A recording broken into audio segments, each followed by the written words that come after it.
ઘણી વખત વાત આવતી હોય કે સાસુબા છે એ તે કામ જો હોય ત્રાસુ, પડાવે આંસુ, અને એને કહેવાય, જો તમે બોલો છો, હું નથી બોલતી, કામ તમારું જોડું કે થોડું કે ત્રાસું થાય અને તમારી આંખમાંથી આંસુ પડાવે તો એ પાત્રનું નામ એટલે સાસુ. તમે કયો છો, તમને અનુભવે લાગે છે. પણ સાસુની ઘણી વખત વાત આવતી હોય ત્યારે સાસુ ને વહુના આ બેયના વિચારો ભિન્ન થતા હોય. પણ એક વાત એના માટે પણ મારે તમને મજાની કહેવી છે. એક દીકરી હતી ને, પરણીને સાસરે ગઈ, બરાબર જિદ્દી સ્વભાવ, એકલી ઉછરેલી, એટલે એને કોઈ રોકટોક કેવું કરવા વાળું નહીં. પણ પરણીને સાસરે ગઈ, મર્યાદાની આ ચૂંદડી ઓઢાય એટલે તરત જ મર્યાદા નામનો શબ્દ છે ને એના જીવનની અંદર આપોઆપ આવી જાય. સાસુબા થોડાક આકરા, એટલે સાસુબા કે ની પ્રમાણે કરવું પડે. એટલે દીકરી જ્યારે પરણીને સાસરે ગઈ હતી ત્યારે 70 કિલો વજન, અને જ્યારે 10, 15, 20 દિવસ પછી આવીને એટલે તરત જ એનો 5-7 કિલો વજન ઘટી ગયો. એટલે બેનપણીઓએ પૂછ્યું કે તારા લગ્ન હતા તો બહુ તું વજન ઘટાડતી હતી, અત્યારે આટલો બધો કેમ ઘટી ગયો, કોઈ દુઃખ છે? એટલે તરત જ એ દીકરી એના મમ્મી પપ્પાના હાજરીમાં કીધું, કાં તો એ ઘરની અંદર મારા સાસુ રહેશે અને કાં તો હું રહીશ. આ બે અલગ અલગ વિચાર શ્રેણીવાળા બે વ્યક્તિને મારા એક ઘરની અંદર રહેવાશે નહીં. એની મા હતી ને એ બહુ સમજુ હતી. તમે સમજો, દીકરીનું ઘર, દાંપત્ય જીવન, એનું સંસાર એનો ટકી જાય ને એનું પાછળનું કારણ છે ને એ મા હોય, અને એની પાછળનું જે ભાંગી જાય ને એની પાછળનું કારણ તે મા હોય. કારણ કે બાપની પાસે આટલી બધી સમય નથી હોતો કે દીકરીને ફોન કરી શકે. બાપની પાસે એટલો બધો સમય નથી હોતો કે એને પૂછી શકે કે બેટા તમારે ત્યાં ભીંડાનું શાક ને અહીંનું ભીંડાનું શાક અલગ અલગ થાય, ખરખું જ થાય. આપણે અહીં સીધા સુધારીએ, ત્યાં ગોળ ગોળ સુધારો, કે ટીંડોર આપણે અહીં સીધા સુધારીએ કે ત્યાં ગોળ ગોળ સુધારે, કેવી રીતે? પણ આ બધી પંચાયત હોય ને તો કોને હોય? આ કોણ બોલે છે? આ આપણે બોલીએ છીએ. પણ વાત મારે તમને એ જ કરવી છે કે જો દીકરીનું ઘર ટકી જતું હોય ને એની પાછળનું કારણ એ માં હોય, અને દીકરીનું ઘર છે કદાચ કોઈ પણ કારણોસર એનું મનોબળ થોડુંક નબળું હોય અને એની અંદર સાથ થોડાક મમ્મીનો પુરાવાય અને ઘર ભાંગી જતું હોય ને તો એની પાછળનું કારણ છે ને એની માતા હોય. પણ અહીંયા મા તેની બહુ સમજુ હતી. એ માએ એવું કીધું કે બેટા આ જે સમાધાન છે ને, આ જે પ્રશ્ન છે ને એનું સમાધાન મારી પાસે છે. તું એમ કર કે હું તને એક સરસ મજાની એક છે ને પાવડરની ડબ્બી આપું છું. તારે 3 મહિના સારી અને આદર્શ સ્ત્રી બનીને કે વહુવારું બનીને કે આદર્શ પત્ની બનવાનું તારે નાટક કરવાનું છે. તું એક વખત તારા સાસરે જા એટલે તારા સાસુ બપોરે કે સાંજે કે સવારે જમવા બેસે એમાંથી તારે થોડોક પાવડર છે ને તારે થોડોક નાખવાનો છે. પણ તું જો એનું રિઝલ્ટ કેવું જોરદાર મળે છે. દીકરીને તો આટલું જ જોતું હતું કે મારી માએ એનું સોલ્યુશન લાવી દીધું. દીકરી છે એ પાવડરની ડબ્બી લઈને સાસરે જાય છે. પણ વાત હતી, એક પ્રશ્ન હતો કે તારે આદર્શ વહુ બનીને રહેવાનું છે, તારે કઈ આગરી દીકરી બનીને રહેવાનું છે. જેમ તું અહીંયા હતી ને એમ ત્યાં તારે નથી રહેવાનું. ત્યાં તને કોઈ પણ કંઈ કહે તો તારે માનવાનું છે. એ કે ને માએ હા પાડવાની છે. ત્યાં જાય ને એટલે તરત સાસુબાઈ એમ કે 5 દીનું કહીને ગયા તને 15 દી આવ્યા. હા બા થોડુંક મોડું થઈ ગયું, તારે હવે બીજી વખત જઈશ ને તો તમને પૂછીને જઈશ. સાસુબાને 555 વોલ્ટનો ઝટકો લાગે, પહેલો ઝટકો. થોડા દિવસ જાય એટલે બહાર ક્યાંય પણ બેસવા જાય ને સ્ત્રી ઓટલે એટલે તરત કોઈ એના સાસુનું એવું કહેતું હોય ને કે તારી સાસુ તાર વિશે આવું કહે છે, તો કે કાંઈ વાંધો નહીં, એ બા છે, એ માં છે, એ બોલે. બીજા કોઈ પણ બોલે એની કરતાં મારી માં બોલે છે કંઈ ખોટું નથી. એટલે બીજાને જે સત્સંગ મંડળવાળા હોય ને સાસુને એમ કે તારી વહુ તો આટલી બધી ડાય છે અને તું આખા ગામની અંદર એને વગોવેશ. બીજો ઝટકો લાગ્યો. ઝટકા નંબર 3. થોડા દિવસ જાય એટલે તરત જે વહુ હોય ને એવું કે બા હમણાં કીધું ને મામાને ને તેને કોઈને જમવાનું આપણે નથી કર્યું. આવો ને સરસ મજાના ચૂરમાને લાડવા હું આ વખતે ગઈ હતી ને તો બનાવતા શીખીને આવી છું. મોહનથાળ મને આવડે છે. આપણે 2-4 દિવસ બોલાવીએ અને કહીએ કે રોકાય ને સરસ મજાનું જમે. સાસુબાને ત્રીજો ઝટકો લાગ્યો કે મારા મહેમાન કોઈ એને ગમતા નહોતા. આ લગ્ન કરીને આવી ત્યારે હામા પાણીએ હાલતી હતી અને આટલી બધી બદલી કેમ ગયા.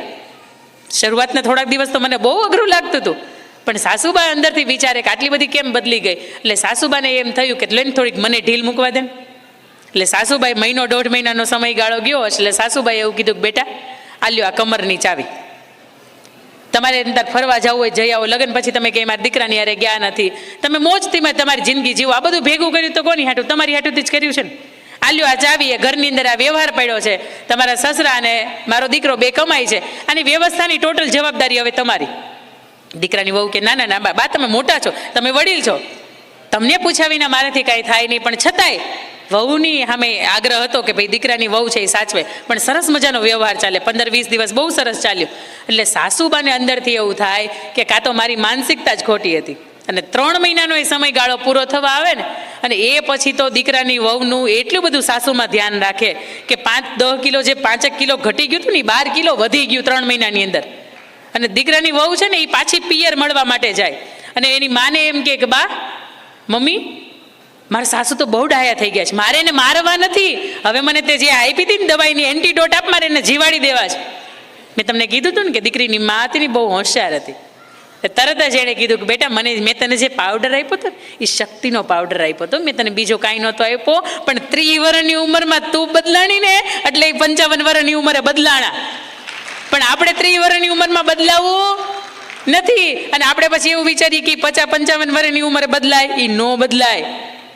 કારણ કે એણે એના સાસુની લાજ કાઢી છે, એના સાસુની અંદર દબાઈને રહ્યા છે. અને અત્યારે તમને એમ થાય કે તમારથી દબાઈ, પણ હવે ન બદલાય, કારણ કે હવે એને છૂટ મળી છે થોડી, એને જીવવા દો. પણ બે વિચારોની અંદર ભિન્નતા હોય ને ત્યારે પણ સગપણના સમસ્યાઓ છે ને અટકી જતી હોય. ઘણા તમે ચીંધો ને તોય તમે એમ કે દીકરી બહુ ડાયની, દીકરી બહુ લાખની છે, પણ એના મમ્મી છે ને એ થોડાક આકરા સ્વભાવના છે. દીકરો છે ને એ બહુ ડાયો છે, પણ થોડાક પપ્પા છે ને એ થોડાક મગજના ફરેલા છે. એટલે તરત જ તમને એમ થાય કે એ ઘરમાં હવે આપણે માટે સિલેક્ટ કરવું કે નહીં. વાત નંબર 2, પેલી વાત મેં તમને કરી વિચારોની ભિન્નતા, વિચાર અલગ અલગ હોય ને ત્યારે તકલીફ થાય. વાત નંબર 2, શૈક્ષણિક કારકિર્દી પોતાની, કે દીકરો કે દીકરી સામે ભણેલા છે કે નથી ભણેલા. તો એની અંદર મારે તમને વાત કરવી છે કે જ્યારે દીકરી હોય અને એ જ્યારે નોકરી કરતી હોય અને ઘર ચાલતું હોય ત્યારે તમે એના માટે સહમત હોય, પણ દીકરાની વહુ ઘરની અંદર આવે છે તો કે નોકરી અને ઘર કેમ સંભાળશે? આ ઘણાના આ પ્રશ્નો છે કે નોકરી અને ઘર બે કેમ સંભાળશે. પણ મેં કેટલી બધી એવી સ્ત્રીઓને જોઈ છે કે પરણીને સાસરે આવ્યા પછી વહેલી 4 વાગ્યામાં ઉઠે, બધાના ટિફિન બનાવે અને સરસ મજાનું પોતાનું ભોજન ને એ બધું બનાવીને પછી પોતાની ગવર્મેન્ટ સર્વિન્ટ હોય તો ગવર્મેન્ટની અંદર પોતાની જોબ છે એ કરતી હોય.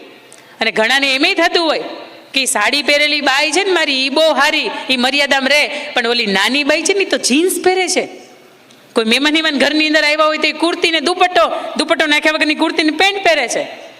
પણ મારે તમને એ કેવું છે, એક સાસુબા હતા ને એની માનસિકતા આવી હતી, આખી જિંદગી બે વહુની હારે રહ્યા, પણ જ્યારે સેવા કરવાનો સમય આવ્યો ને ત્યારે ઓલી હાડી પહેરેલી હતી ને બાએ તરત ના પાડતી, ના રે બાપા આપણાથી સેવા ન થાય, આપણે સેવા બેવા નહીં કરીએ, આખી જિંદગી તમને હાંચવા છે એટલા માટે કાંઈ 3 તોલાનો દોરો છે ને એ વિચારું છું કે મને આવશે એમ.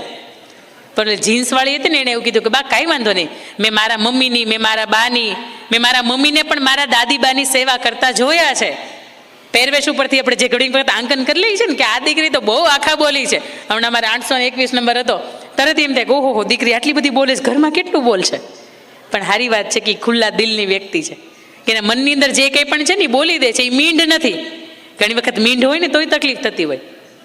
પણ વાત તમને હું જ્યારે શૈક્ષણિક કારકિર્દીની કરું છું ને ઘણી વખત આવું આપણે બાંધી લેતા હોઈએ છીએ કે દીકરાની વહુ ભણેલી ગણેલી આવશે ને આપણે કાંઈ ભણેલા નથી ને એટલે આપણું એની પાસે ચાલશે નહીં, અથવા તો એ પરિવારને આટલી બધી સમર્પિત નહીં થાય. પણ ગુજરાતનો એક એવો કિસ્સો છે કે દીકરીના પરિવારને ત્યાં ખૂબ સારું હતું, પણ અહીંયા છોકરો સારો હતો એટલે સગપણ નક્કી થયું, દીકરી છે એ પરણીને અહીંયા વહુવારું બની.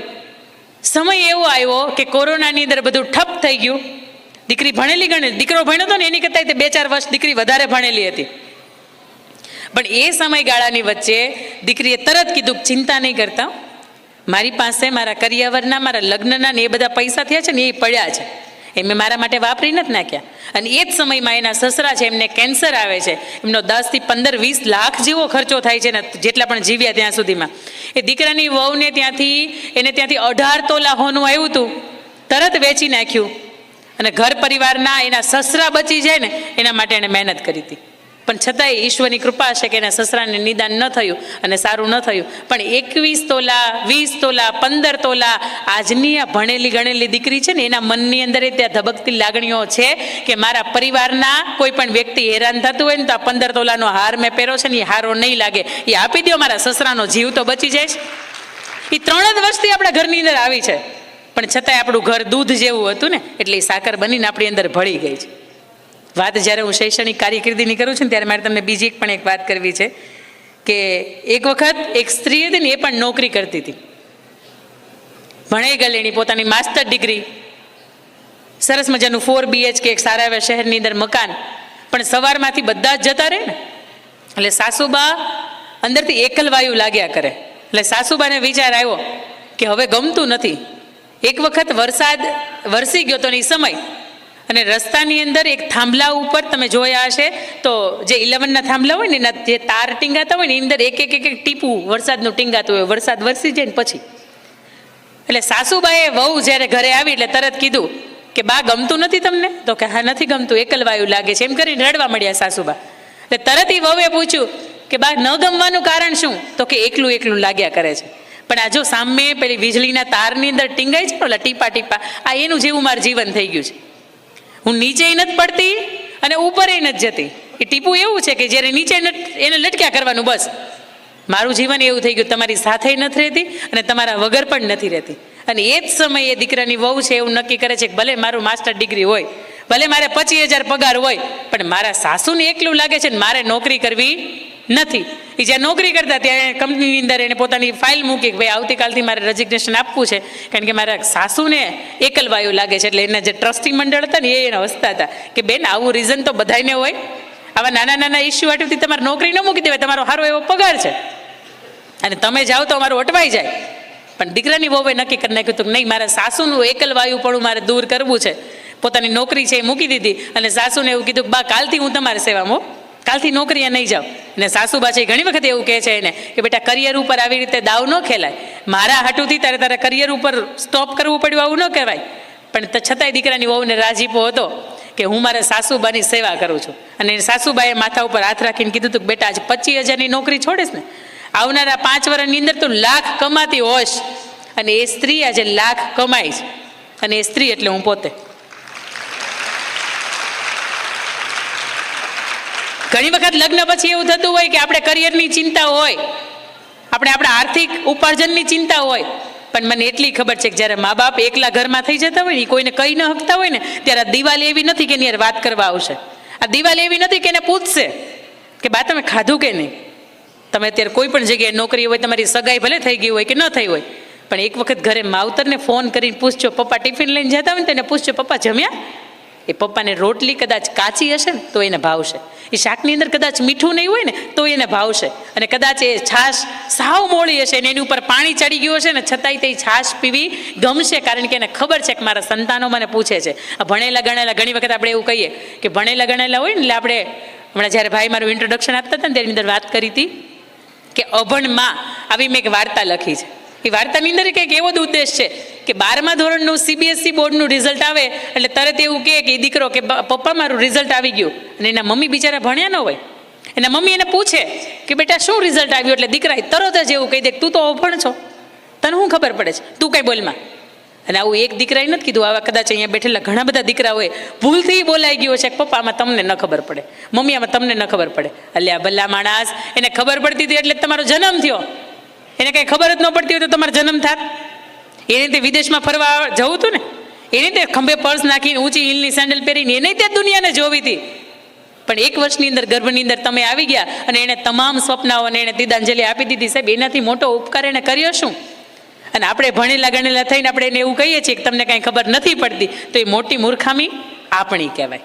આ વાત નંબર 2 હતી. પહેલી હતી વિચારોની ભિન્નતા, ત્યાં તકલીફ થાય. વાત નંબર 2 હતી શૈક્ષણિક કારકિર્દી, ત્યાં તકલીફ થાય. ઘણી વખત આપણે એવું વિચારીએ કે એ બધો બહુ ભણેલી છે, આપણી સાથે